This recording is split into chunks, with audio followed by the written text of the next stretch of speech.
Howdy everybody, we're back with some more RPG horror stories. Let's jump right into it. Our first story today is from Sice Things?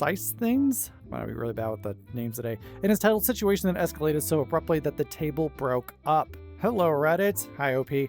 I don't really use this site much, but holy moly do I need to talk about this. So I was in a campaign, the first one I've ever been in, with a tight-knit group of friends. Well, it started about 2 years ago, but we had a huge break in the middle that lasted about a year. We added someone named S to the group, and then we had another person, A, who wanted to join, but S was uncomfortable with it since they didn't know each other well. Another member, who's V, kept pushing for scheduling and would throw a whole temper tantrum if we needed to cancel for any reason. Of course, that's not something horrific, at least yet. I need to give context and background first. I've known R and V for about 6 years, give or take, and I've known S for about 3 years or so. The next thing that started getting annoying or really went wrong was when I started to feel deliberately left out / picked on by our DM R. It's important to note that I am 21 female to male, and the DM is 28 male. So basically my character was a 24-year-old male moon elf character who I genuinely enjoyed creating and playing as. We had this entire lore thing set up for him where his mother was a moon elf and his father was an Aasimar. So eventually his moon elf traits would be taken over by the Aasimar traits. R did good, letting everyone get their lore bits in. The irritation came when all of our characters started picking NPCs to romance. So like V didn't really have anything to do, and his character was actually the one that got rizzed up by a tabaxi woman. Then S rolled to seduce the Eldritch God. Obviously that had to be in here somewhere. I didn't really have a lot of options, but I thought it'd be cool to go for the werewolf shapeshifter guy. At first we didn't know he was a werewolf shapeshifter. That info came later. So of course R gives those two a whole lot of progress for doing just a normal amount of work, while I was working my butt off trying to even get this NPC into even the friend zone. I typed up drafts of things I wanted to say, but did my absolute best to push things forward at a slower pace, as of course this NPC is currently affected by something that makes him lose his memories. Alright, so do you have to romance an NPC? I get if it comes naturally in the story, but this kind of feels like it's forced. Was the idea of romancing an NPC something the DM wanted to do for this table? Or did the whole table just like say, oh, I want to start romancing people? If you aren't participating in a campaign that's centered on romancing others, don't feel obligated to make your character get into romance. I'm sorry OP felt like they had to put more work into romance this NPC. I don't know about this DM, but when my players try to romance an NPC, they usually aren't just a hop into bed because they rolled a high charisma check sort of thing. They themselves have motives and wants, them being the characters, as long as my players' characters. So if it doesn't make sense for that character to commit to romance, they might not show the affection that PC has for them, and it just happens. It is what it is. Small side note, and mind you, this is my first ever time playing D&D at all, and since I'm hyper fixated on other things, I don't really do research on mechanics or anything and just go with the flow. So I'm always relying on my DMR and the person in our group who was hyper fixated, V, for how to do things, how spells worked, etc. Especially because this was 5e, but it was based off a really cool world that my DM had made, so it was a DM rules thing more than a book rules thing. Okay, if the DM is changing how spells or rules work, that is fine, but you should be putting some amount of effort into learning how to play. You shouldn't just rely on others to tell you how to play. After time, that will get annoying for those people to have to handle that. If they are having to answer how the freaking fireball spell works over and over and over again, they're gonna get annoyed. Just because it isn't your hyperfixation doesn't mean you can't take the time to learn the rules. And if you have issues because maybe you have issues focusing or something like that, you can create a cheat sheet. They're out there too on the internet. You can get yourself a cheat sheet, walks through like, this is what this does, or you can do this during your turn, or this is maybe how these spells work. And you could like write those down. Hey, I use the fireball spell a lot. I'm playing a wizard. Okay, I'm gonna write on my sheet here, fireball must be cast at 3rd level. 20-foot radius, 8d6 fire damage on a, failed DC 16 dex saving throw. Write it out. Have a cheat sheet. Just because something's not your hyperfixation is not a valid reason to not attempt to learn the rules. I'm sorry, that's a cop-out. Okay, back to the issue at hand. The first thing that truly annoyed me was that I had just started to get some sort of positive response from this NPC when all of a sudden the DM says that he suddenly lost all his memories of the party and himself. The NPC had lost the memories of himself first before the progress was made, and then of us. The issue comes where you realize that this switch up happened one session after the other. The session I made progress was then followed up immediately by losing that progress with no grace period at all. I was frustrated, but I bit my tongue and told the other party members about how I felt. We ended up buying back this NPC's memories of himself, not of us, and that's when I asked the DM about something. If we buy back his memories of us, the party, will that progress be returned? And he basically said something along the lines of, well, I never said that, which was really disheartening. Okay, it might be worth talking with your DM on if they have issues with your PC and this NPC having some sort of relationship.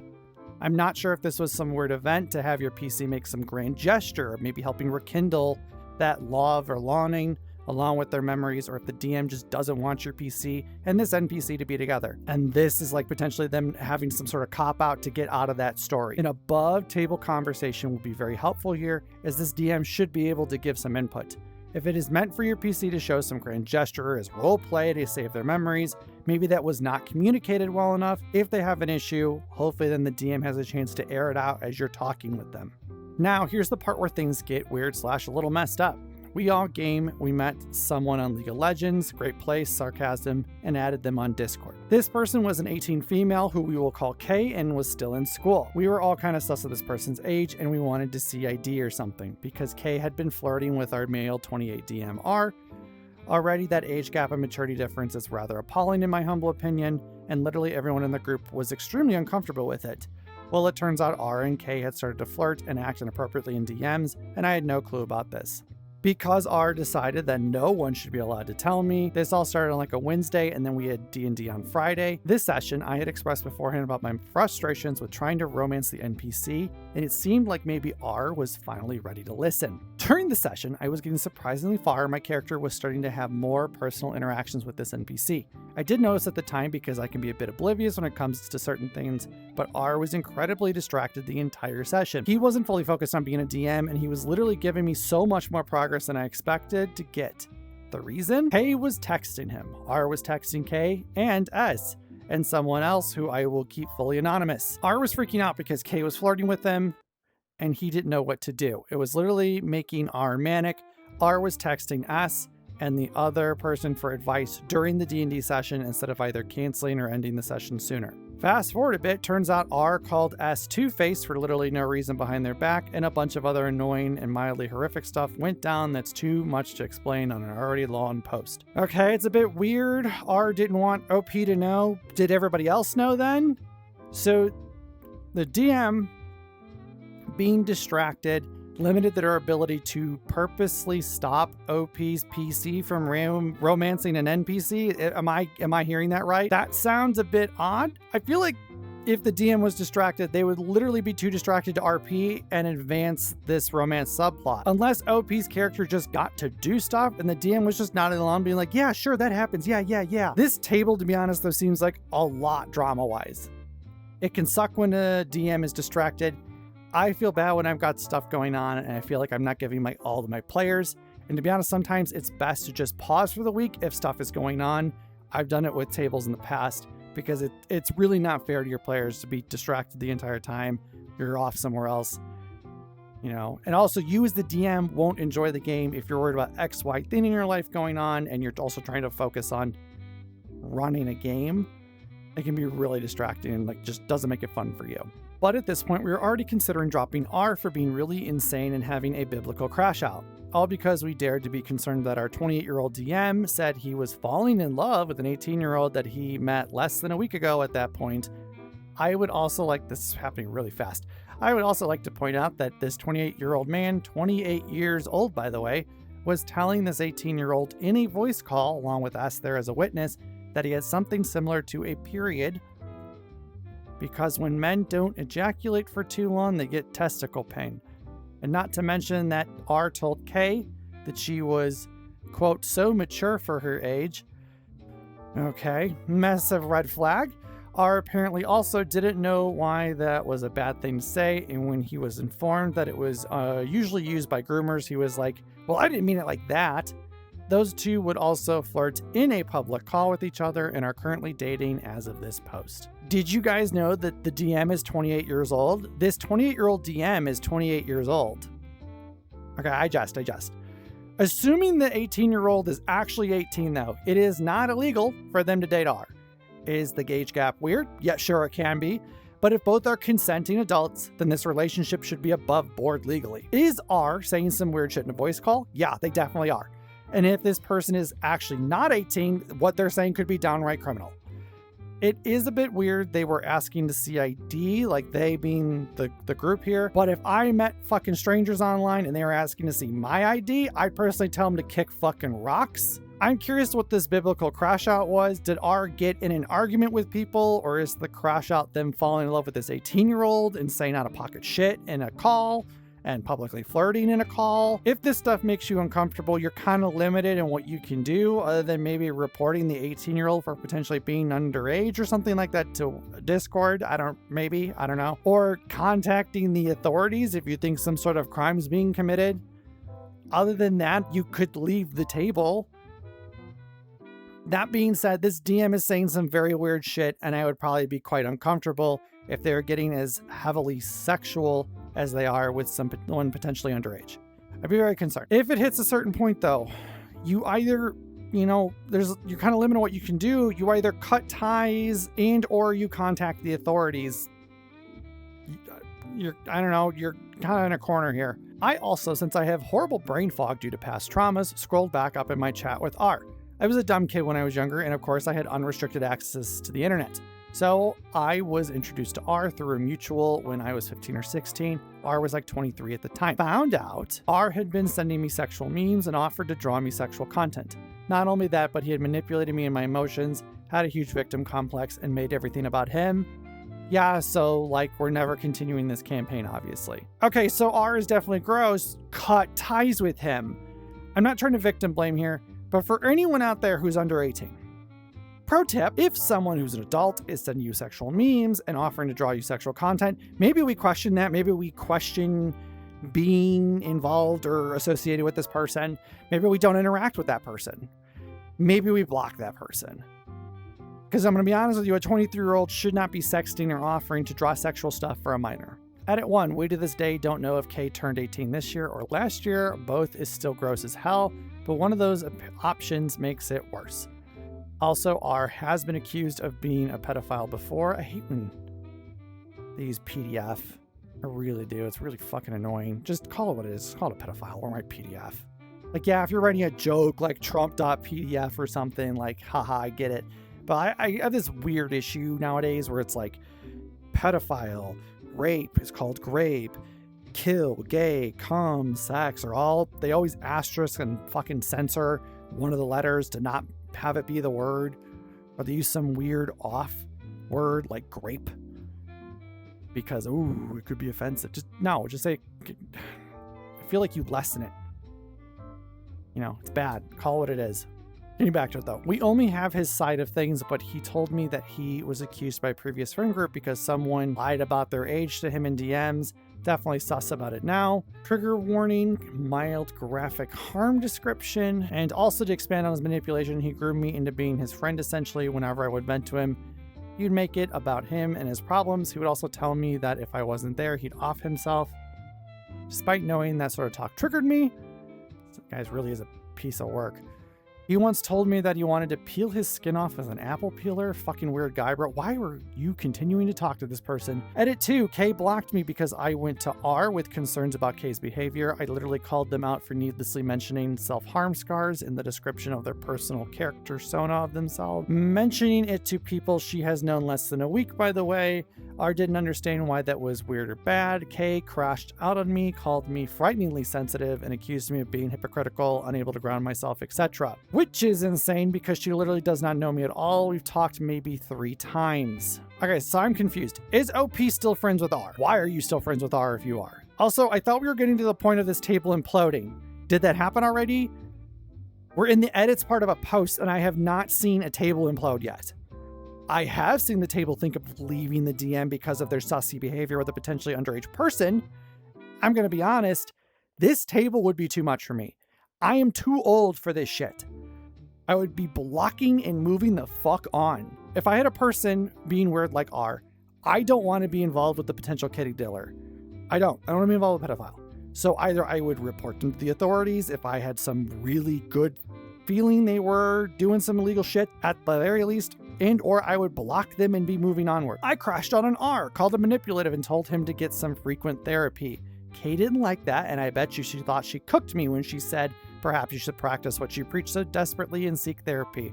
I suggest something more advanced than the therapy you are hopefully currently entertaining. Ooh, boy.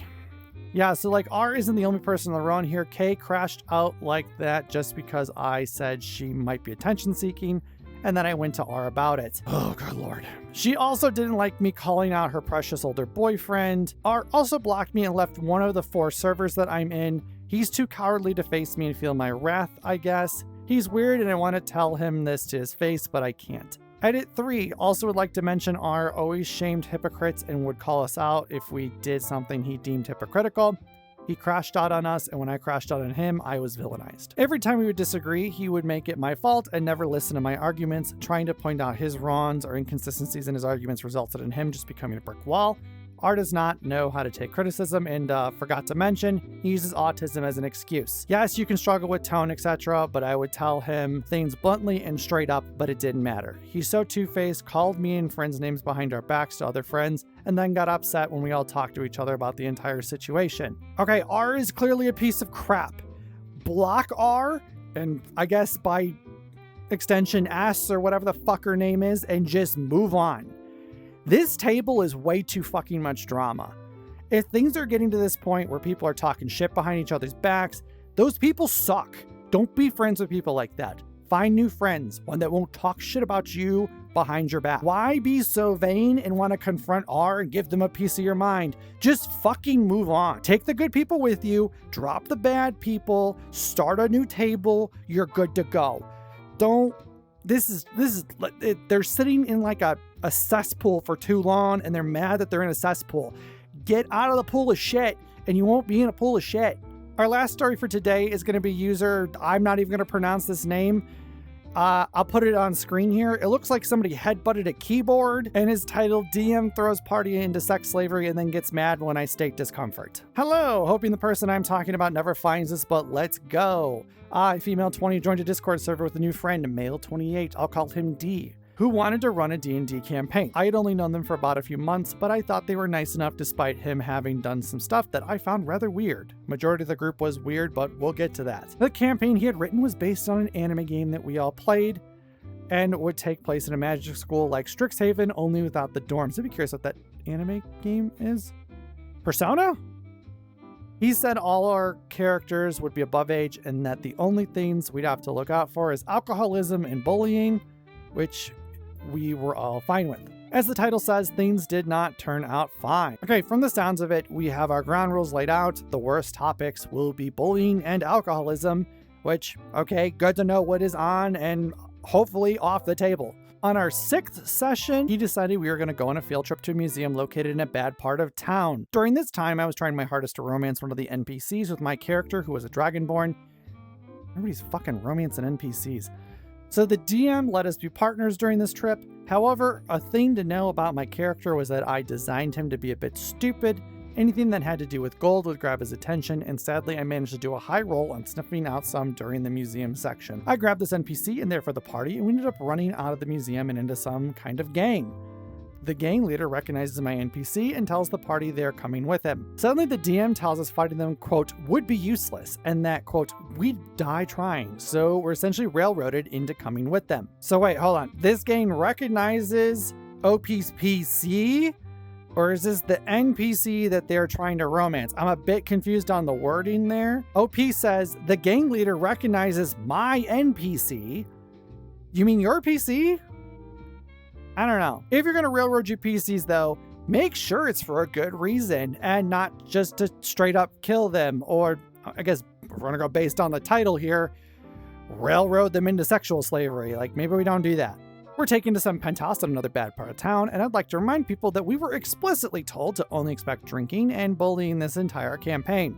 Anyways, the group is promptly split up into 3 groups. The girls will be getting sent to a sex trafficking ring, super classy. The NPCs that came with us would be getting their limbs ripped off and put into organ trafficking, and whoever was left was considered, quote, too important, according to the DM, and meant we were going to be reserved for the gang leader's, quote, own pleasures. So I am obviously feeling nauseous and panicking, and honestly, I should have stopped everything there. Unfortunately, my wish to look cool in front of online strangers beat the sirens flaring in my head. The description for this game sounds like shit you'd hear out of Cyberpunk. I'm concerned that the DM basically put the party in a situation where rocks are going to fall on them, unless they were expecting some sort of grand escape or fight, and maybe the PCs didn't catch that and were just like, oh shit, I guess we're stuck doing this. Which, if you're kind of feeling that's happening as a DM and you're like, hey, roll me a check real quick, see if you can, like, oh, hey, you're noticing these guys aren't all here all at the same time, you might be able to escape. Or hey, you notice that your hands are bound and they're a little loose, you might be able to break out of them. Sometimes if your players aren't getting something, sometimes you got to feed them. Sometimes you have to force feed them the crumbs to get them to do something. It happens, it's okay. That being said though, if sex trafficking, sexual violence, whatever is not approved at the table, do everybody at the table a favor, do not force your party into it. Also, if a topic is being broached that you are uncomfortable with, I know it can be hard to stand up for yourself, but do not be afraid to. Just ask, like, hey DM, it kind of sounds like we're getting into sex trafficking here.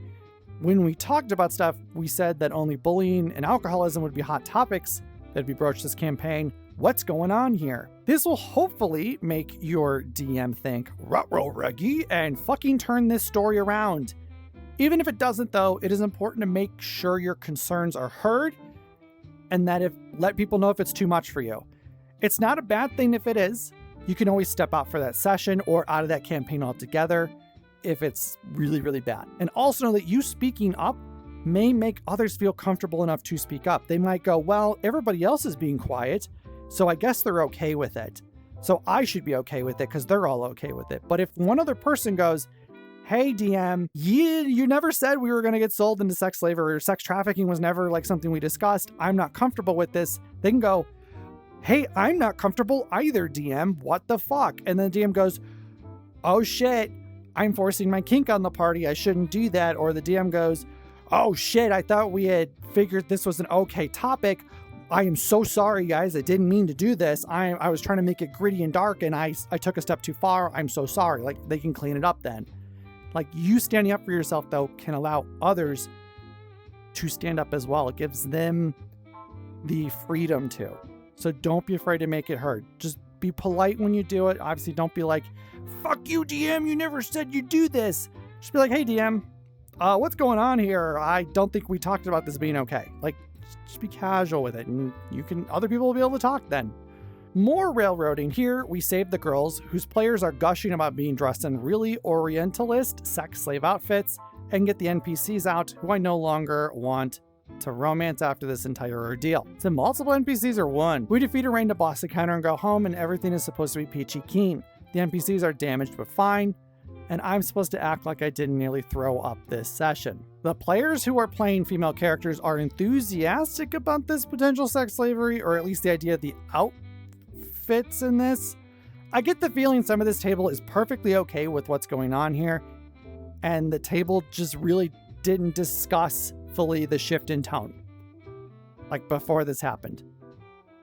Or for some reason, when discussing topics that might be broached, the DM just figured sexual violence was just on par with alcoholism and bullying. I would argue it isn't, but I don't know, I'm not this fucking DM. Either way here, we have a communication issue, because a chunk of this table seems to be on board with the topic at hand here. No matter what though, discuss what potentially problematic topics your campaign will broach, and if you are or are not okay with certain topics being broached. It is always good to have that discussion. Just be above board in session 0 and talk about it. It's good to have that stuff out there, especially pre-campaign before the DM hopefully starts writing missions out. And that is not even the worst part. For context, Dee loved my characters, perhaps a bit too much. Any character I made the desire to ship for, especially if it was a guy. They had a DMPC I was avoiding like the plague, because anytime we talked, it was just how Dee wanted them and my character to get together so bad. And anytime the characters talked, it was so Dee could hint at their non-existent ship and trauma dump on my poor guy. Anyhow, I get a private message from him in Discord where he begins to explain that since my character saw his DMPC in the sex slave outfit, he would notice her many self-harm scars. What the fuck is going on with self-harm scars? And then showed me photos of the DMPC without clothes on to emphasize the point. I wish this was my breaking point. I wish I realized I hated this campaign and its trash writing and terrible usage of fucking sex slavery and quit. But I didn't. In fact, I played for 4 more sessions of terrible writing and bad choices the DM made, including pretending the sex slave dungeon did nothing to us, killing us off and then suddenly bringing us back, doing the same with an NPC, and having the DMPC cut themselves in front of another character. I'm gonna be honest, this group sounds like really edgy, like really young, immature edgy. If you aren't enjoying a game, either stand up for yourself and let your DM and group know what topics or issues you're having with it, or exit the game. No D&D is a lot better than bad D&D. Also, it's really weird that the DM is sending private messages to OP that their character notices self-harm scars and such, and sending what I'm going to call sexual artwork of their PC. Overall, though, this table sounds just off, and the vibe doesn't seem to work for OP. So if I was OP, I'd get the fuck out of there as quickly as possible. Just bow out, be done with it. The only thing that finally stopped me was school, and even then I still hung out with them sometimes, bringing us to the climax of this awful story. More context. D hated being told he was wrong, and he was prone to constant emotional breakdowns. Most conversations I remember having in voice calls with him, crying to another person while the rest of us were on mute because I don't know you that well. One day, I finally gathered the courage to say how awful I thought the campaign was, and it was met with essentially, I have dark writing, so don't complain, and that was that. Afterwards, he then proceeded to go into the server's vent channel and describe how he's leaving because he's not confident in his writing. He never left, it was an excuse for pity points. I'm happy to say I don't speak to him anymore, although the story for him leaving is another mess that requires like 5 other people to explain the whole thing. Thank you for reading. Unless you're D, then leave me alone. I would hope OP isn't being bothered by D. If they are, there's a block button. Just block them. Dark writing, I'm gonna be honest, is a bullshit excuse. There is nothing wrong with dark topics in your campaign. I think they can be great if they're done properly. But you need to make sure your players are on board with it and comfortable. If they are not, don't just force those topics onto them. If they are comfortable, you can then broach those dark topics, and it's okay to, again, talk about those beforehand. If you agree on stuff and you want to do something later on, you know, say you've got like a gritty campaign, let's say you're playing Cyberpunk.